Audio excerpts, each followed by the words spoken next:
Hello guys, it's Ethan from ESDR, and today I'm going to do a deck profile on the one of you guys' favorite, the Thunder Dragon. Shoutouts to all the Thunder gang.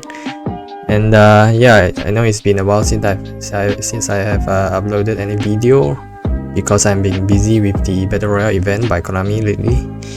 And yeah, with the release of the DHero Phoenix Enforcer, spoiler alert, I'm adopting that package. I feel that there's some synergy between the Thunder Dragon and DHero, so I think it's a good package to include. It should definitely bring some boost to the deck. And let's get right into the deck profile. Starting off with the main deck. Thunder Dragon always suffer the consistency issues, so in the course of the deck building, we have to keep that in mind and try to adopt as many cards that can improve the consistency as possible, but not forgetting about cards like the hand traps and powerful negation cards. Alright, starting off with the monster. 3 Thunder Dragon. You can't play the deck without it. Please max it out. And triple matrix.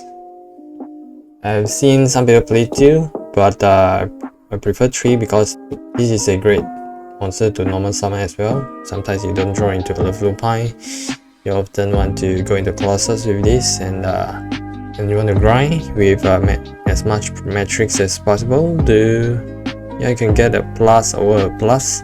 And not to mention it has the effects from the hand, which also is part of the condition for Colossus. So yeah, I keep it at 3. Triple Thunder Dragon Dark, Self-Explanatory, Double Roar, and 1 Hawk. Because obviously in OCG this is semi-limited, but this is limited, so I kinda wish this is at 2, but sadly. And then for the last 2 Dragon monster is the Thunder Dragon, the Chaos Thunder Dragon and the Thunder Dragon Lord. Chaos Thunder Dragon still pretty essential in my opinion. Not in turn 1, but in the following turn it definitely is a blow up card. And not to mention it's a dark. And the attack pump sometimes is relevant as well, because if there's any effects activated from the hand, it gains 300 attack for the rest of the turn. And Thunder Dragon Lord is serves as a unbreak your hand sometimes, because you draw into multiple like high level Thunder Dragon monster. You cannot even summon out Colossus with it, so this helps out a lot.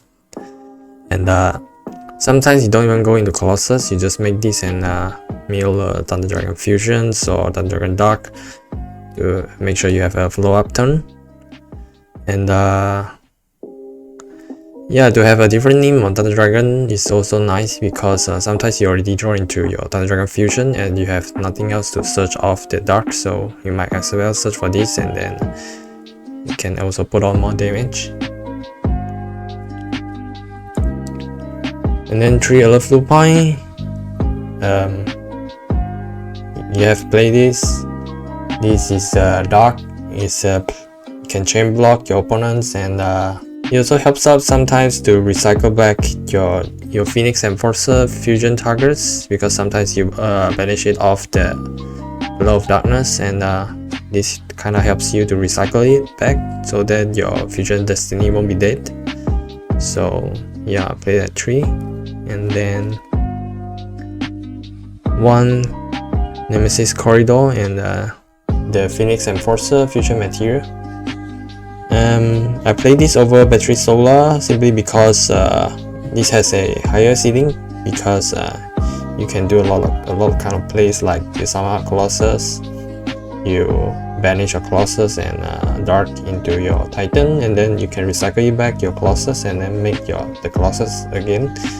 Because yeah, we only have 1 Colossus. And then not to mention, if you ever happen to banish your fusion materials of a Low of Darkness, this also helps you to recycle.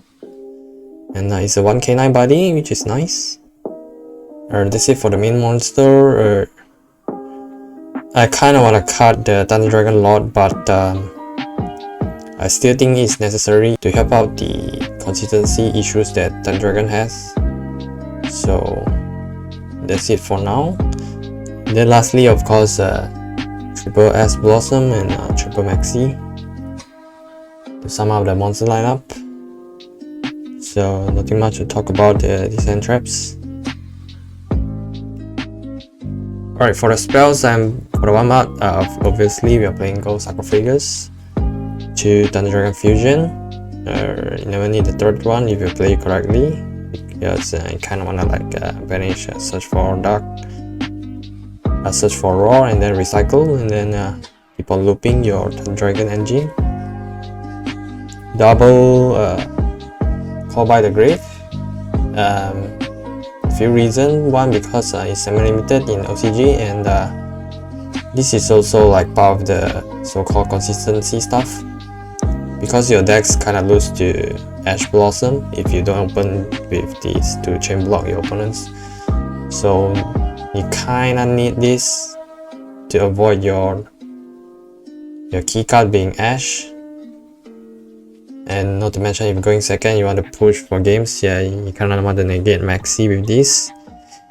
And in this environment, this definitely helps out a lot in to negate your opponent's DHero stuff. And not to mention the current top tier deck, the Phantom Knights have a lot of effects in the grave, Tri-Brigade as well. And then triple Forbidden Droplet, because end traps are less impactful currently. You kind of wanna like have them to establish their board, and then we break through it with Forbidden Droplet, because we can't stop the summoning of the Brave Token Griffin with this sort of hand trap. So might as well just like have a Forbidden Droplet. Also synergize spell sometimes to mill your Thunder Dragon monster in the grave, and then special summon it out of the Thunder Dragon Hawk. A lot of darkness. These your key draw spells.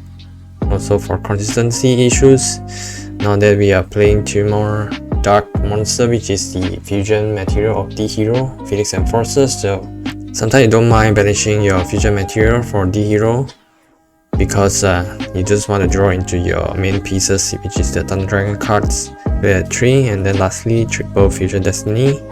It's like setting out a board with just only Colossus is not enough nowadays, so might as well play this Enforcer, which can loop himself. And one thing about the DHero Dasher is that if you ever draw into some like dark or raw, you can special summon it out and then link it off to proc their effects. So this is nice. Yeah, that's it for the main monster. Not playing any traps. Want to be as consistent as possible. Yeah, I'm keeping it at 40. The flex spot for this deck is like Call by, Forbidden Droplet, and maybe 1 copy of Thunder Dragon Lord. This is like the flex spot, which might change based on the current environment. So let's move on to the extra deck. Alright, extra deck, obviously 1 Colossus, sadly is at 1. But it is what it is, so it's very powerful in this format because a lot of people searches. But there's too many outs for this card, like Forbidden Droplet, Dark Ruler no more, Kaiju, or even Mind Control can just easily out this card. So, and then triple Thunder Dragon Titan. You want to max it up because you want to have it as your disposal. So if you play that 2, every time you resolve your Thunder Dragon fusions, you need to recycle one of it back, else having all your Thunder Dragon fusion monster in the field of grave, your next Thunder Dragon fusion could not be resolved anymore. I want to play that 3 so that I don't have to bother on that every time I activate the Thunder Dragon fusions, because sometimes I have other things to recycle instead of the Titan. And then we have the Destroy Phoenix Enforcer. This is pretty awesome because you can just like activates, and then you pop your own colossus and your opponent's card, and then you just banish. You can prop off your Thunder Dragon monster effects by banishing it to protect colossus or even titan. So this is like a free pop every turn. And then since I'm playing Super Poly, my side deck, so yeah, Starring Venom and the Predaplan. This is for Phantom Knights or even whichever decks that plays Phoenix Enforcer. So, or sometimes you can go into games by Super Polying your own future monster to have a third swing and go for games.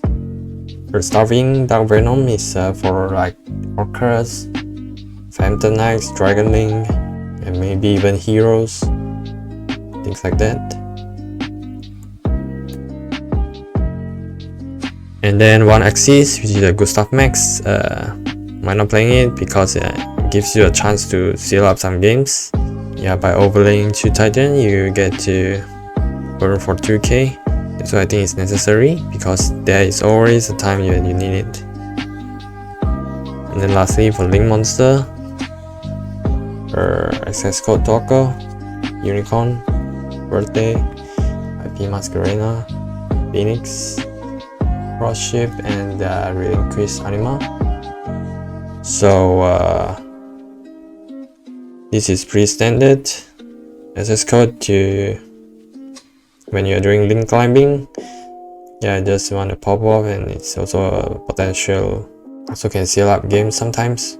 Unicorn, kinda essential because all your removal effects are basically in the form of destroy. So you wanna have a different form of removal as in the form of bounce. Birthday, I have a feeling that it is going to be banned in the next ban list, so it's definitely a huge demerit for Thunder Dragon because last time we tend to like just mirror off Thunder Dragon Fusion as a cost, which guarantees a follow-up plays. But if this ever got banned, I will be very sad about it.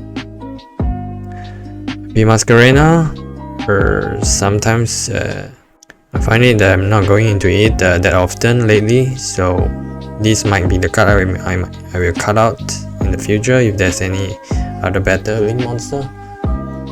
Phoenix and Crossship. Crossship is for link climbing, as I mentioned earlier, and also it based off a lot of effects because people will have a mindset thinking, oh, your opponent is going to have a blast of this when I summon our future monster, so they tend to pop this off. And lastly, Relinquish Anima. This is my personal favorite because this punish people for placing their monster on the wrong columns. Yeah, that's it for the extra deck. The flex spot is the IP Masquerena, Crossship, or the Super Poly targets if you don't happen to play it. Yeah, let's get right into my side deck. Alright, my side deck. One Kaiju is searchable off the Thunder Dragon fusions, and with Relinquish Anima, sometimes you can give this to your opponent and then suck it back with your Relinquish Anima. Attack with 3003, which is huge. And also to get rid of your opponent's Phoenix Enforcer, obviously. And then 2 Phantasme. As I mentioned in the beginning of the video, I want to have cards like that can improve my consistency, so it helps me draw into my side deck cards or even improve my hand quality in the sense of I can like mulligans my hand. And also it's a dark. I appreciate these cards a lot in Thunder Dragons. And for this current format, we have everyone is going for birthday, so I don't think this is much of a break, although you will most likely being popped by your opponent's Phoenix Enforcer. And then Nibiru, Although Brave token is a thing, but I think this is still quite essential in going against some rogue decks or decks that don't adopt the Brave token package. Yeah, you just want to punish some combo decks. And then 2 Lancia against the Phantom Knights, Orcas, and maybe Virtual Bow. For the spells, 2 Super Poly, 2 Twin Twister, 1 Harpy. Play Twin Twister over Lightning Storm because there's a lot of people playing anti-spell nowadays, so my spell have a quick play, it's better. Not to mention, this can snipe off some cards during the standby phase because some of the spell traps like the Prankist Fusion and the Schism can only activate during the main phase, so you are able to destroy it. So you kinda wanna like pop them off during standby. And 1 Harpy because we hate back rows. And the last 3 traps was the Red Reboot, Vanity, and Imperial Order. Red Reboot because Thunder Dragons are able to OTK quite easily with Colossus, Titan, and Phoenix Enforcer is over 8k, so sometimes you can just shut all the traps down and then go for games. Vanity and Imperial Order, just a generic going for this card. Vanity because obviously your Colossus can stay on the board because he's immune to destruction effects, and Imperial Order to prevent opponent from negating your Colossus through Forbidden Droplet, Dark Ruler No More, or even Mind Control. And also it can shut down like those Brave token engine. So that's it for the deck profile. It suffers from consistency issues. It's a tier 2 or tier 3 kind of deck, so don't expect too much from this deck. But it's definitely a very fun deck to play, unless you brick. This deck is definitely dead without Colossus, so shout out to those TCG players. Hopefully you guys get your Colossus back. Yeah, that's it for the deck profile. If you have any questions regarding this deck, be sure to comment down below and try to reply you guys. Hopefully there's some buff to this deck in the coming sets, and I will see you guys in the next one. Peace.